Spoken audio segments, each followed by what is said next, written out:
Exercise 3.2 का दूसरा प्रश्न कह रहा है कि अनुपातों A/A1 अपान में A2, B1 अपान में B2, C1 अपान में C2 की तुलना कर ज्ञात कीजिए।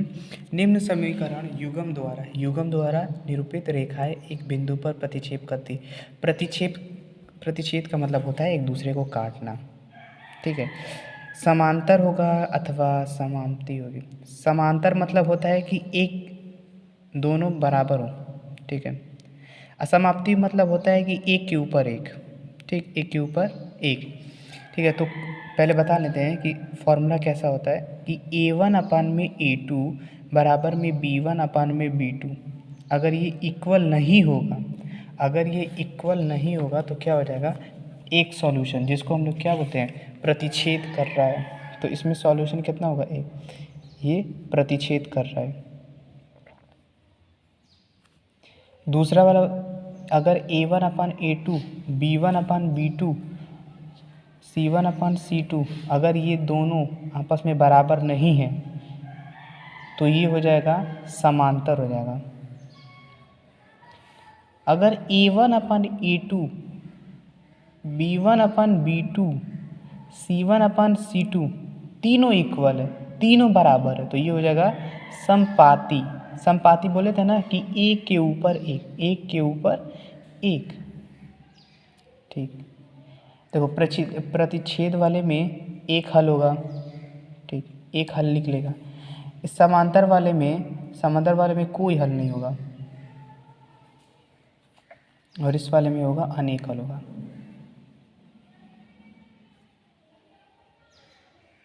ठीक, अब इस क्वेश्चन को जल्दी से कर लेते हैं।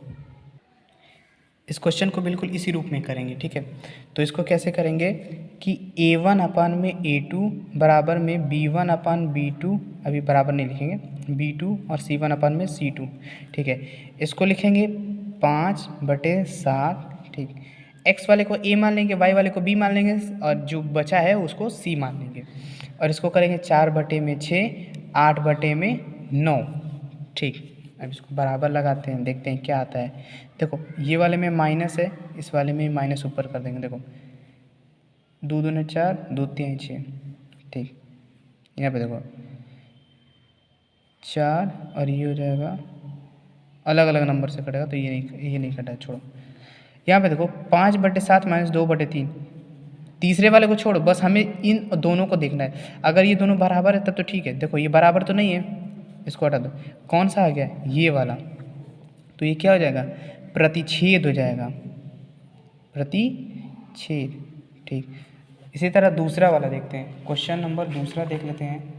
दूसरा क्वेश्चन देख लेते हैं, तो दूसरा दे रखा है, दूसरा भी बिल्कुल वैसे ही करना है, ठीक है। तो अब तीसरा देखते हैं, दूसरा कर लेना, होमवर्क रहेगा। तीसरा दे देते हैं, तो 6x - 3y + 10 बराबर में हो जाएगा 0 और 2x - y + 9 बराबर में 0,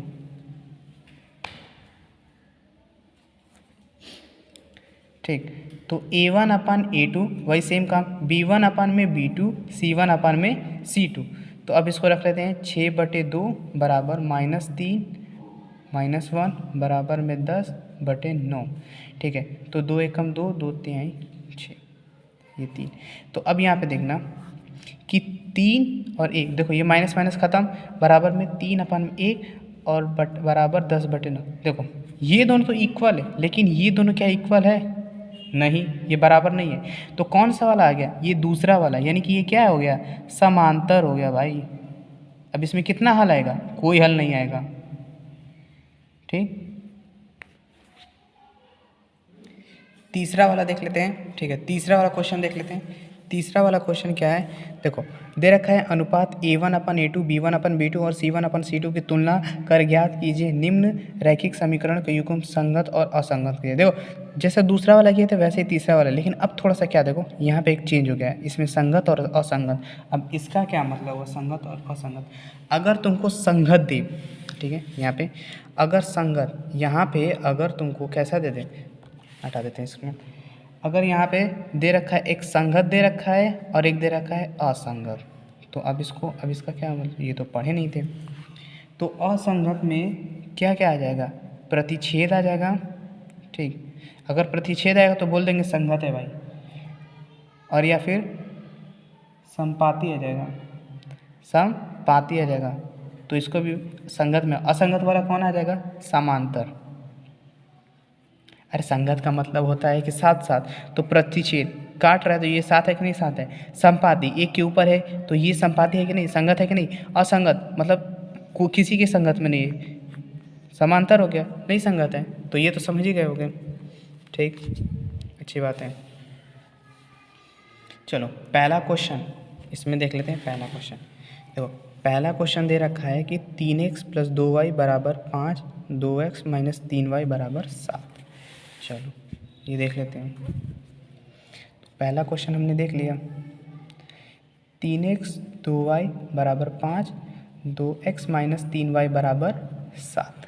ठीक है, तो वही काम करेंगे। a1/a2, a1/a2, b1/b2, c1/c2।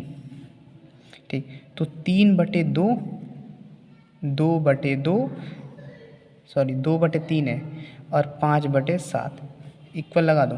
ठीक, अब यहाँ पे देखो माइनस है। अब एक चीज़ बताओ, ये और ये क्या इक्वल है? आप कहोगे हाँ कैसे इक्वल? अरे ऊपर वाला 3 है और ऊपर वाला 2 है, और नीचे 2 है और ऊपर 2 है। ऐसा मत करना कि इधर 3 है इधर 2 नहीं, ये गलत है। ठीक, तो यानी कि ये कौन सा आ गया? प्रतिच्छेद। हम बताए थे ना ये वाला a1/a2, तो ये प्रतिच्छेद आ गया। तो ये जब छेद आ गया प्रतिच्छेद, तो इसका क्या है? ये संगत है। आसान है। ठीक, दूसरा देख लेते हैं। देखो दूसरा भी बिल्कुल उसी तरह है। ठीक, दूसरा भी उसी तरह है। अब तीसरा थोड़ा सा अलग कुछ लग रहा है। चलो तीसरा देख लेते हैं, दूसरा कर लेना अपने से, तीसरा देखते हैं। तो तीसरा अगर क्वेश्चन देखते हैं, तीसरा 3/2x, 5y, 5/3y = 7, 9x - 10y = 14। ठीक है, सेम काम करेंगे लेकिन अब थोड़ा सा यहाँ पे अलग। देखो ये क्या बोलते हैं, बटे में नहीं दे रखा है और ये बटे में दे रखा है। तो पहले इस बटे वाले को हल कर लेते हैं।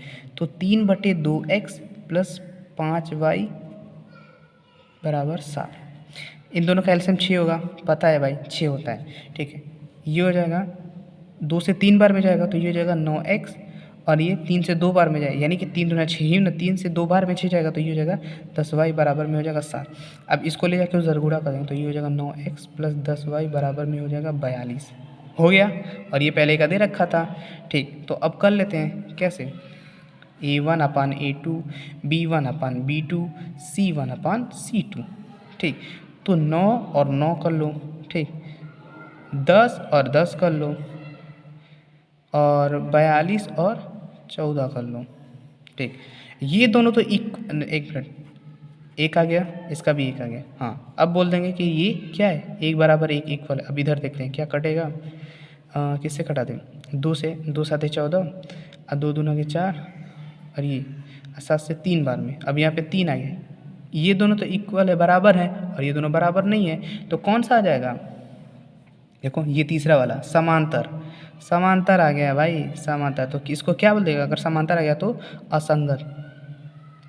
ठीक, अगला क्वेश्चन देख लेते हैं। अगला क्वेश्चन देखो, चौथा भी सेम टू सेम वही कर लेंगे, पांचवा भी कर लेना, होमवर्क रहेगा। देखो चौथा, देखो निम्न रैखिक समीकरण के युग्मों में से कौन सा युग्म संगत और असंगत है? यदि संगत है तो ग्राफिक विधि से हल करो। ठीक है, जैसा दूसरा तीसरा किए थे तो उस तरह नहीं सॉल्व करना है। चौथा में थोड़ा सा ग्राफिक बनाना है। ग्राफिक का मतलब कैसे? ग्राफिक का हो जाए, ग्राफिक का मतलब ये हो गया। ठीक है, रुको बता रहे हैं ग्राफिक का कैसे होता है। कहने का मतलब ये है, देखो ये ग्राफ है ना, बिल्कुल ऐसे ही बनाना है। ठीक, इसका ये तुम्हारा होमवर्क रहेगा। पांचवा क्वेश्चन देखते हैं। पांचवा क्वेश्चन में दे रखा है एक आयताकार बाग है। ठीक, जिसकी लंबाई और चौड़ाई से 4 मीटर अधिक है, का अर्ध परिमाप 36 मीटर है। बाग की विमाएँ बताइए। ठीक है, आयताकार बाग है जिसकी लंबाई दे रखी है और अर्ध परिमेय दे रखा है। ठीक, अर्ध परिमेय। ठीक, यहाँ पे देख लो अर्ध परिमेय। एक बार क्वेश्चन को फिर समझ लेते हैं। क्वेश्चन कह रहा है कि एक आयताकार बाग है। कैसा बाग है? आयताकार। ठीक, आयताकार। आयत मतलब जानते हो? ऐसा वाला बाग। ठीक है, ऐसा बाग है, आयताकार बाग है,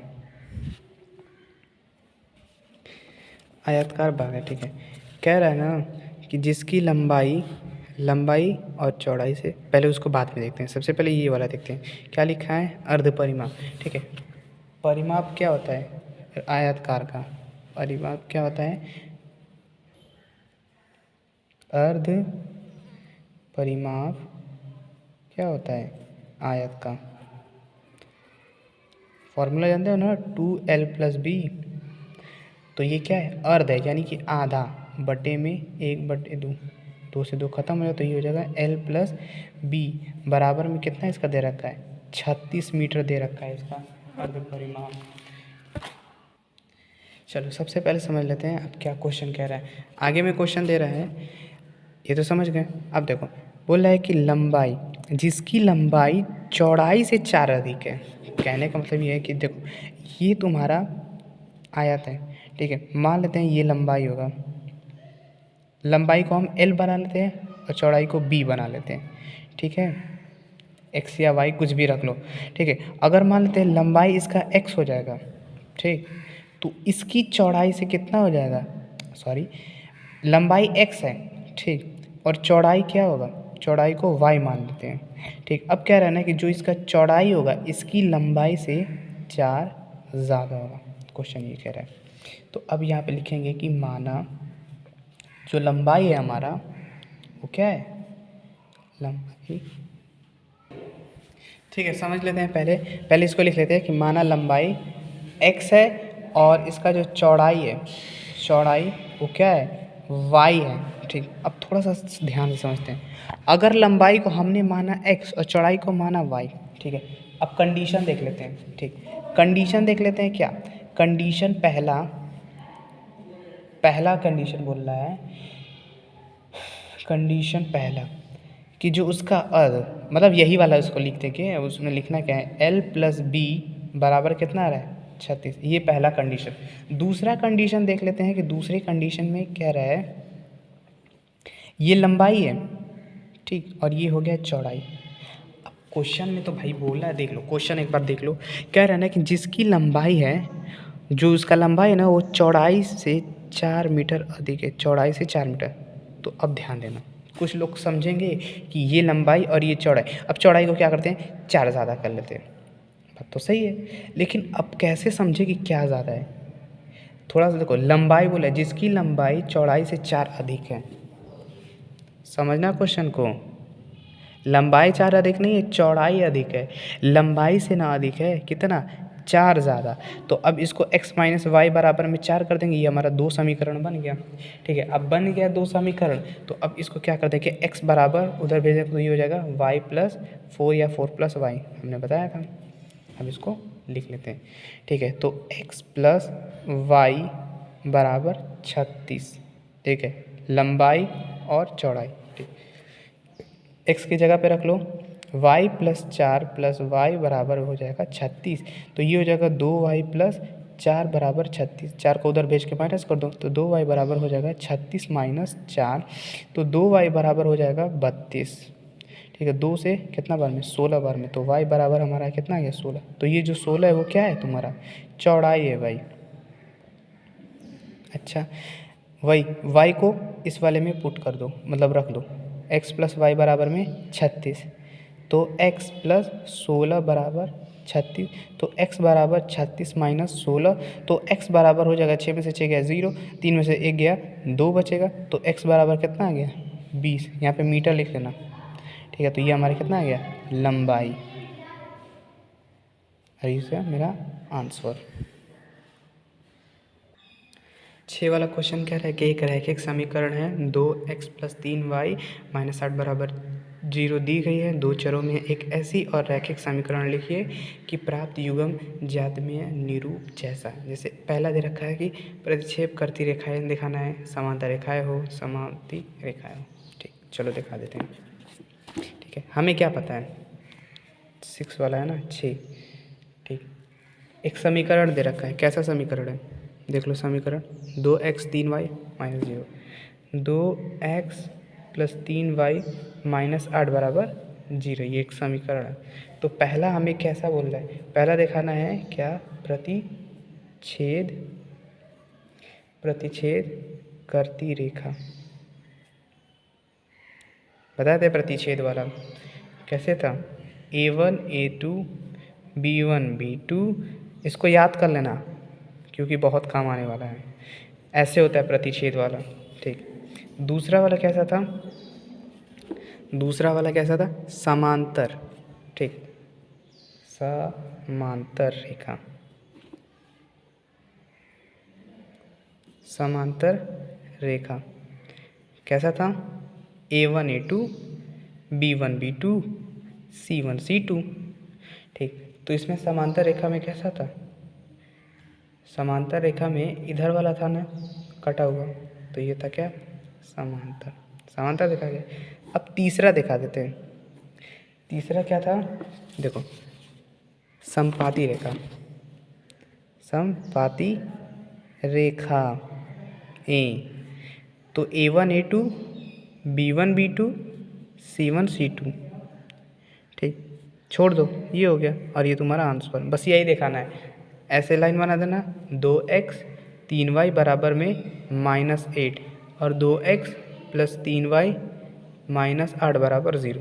ठीक है, ये समीकरण मैंने बताया, ये समीकरण दे रखा है, तो इन समीकरण को इसमें बनाना है। ठीक, बस यही करना है।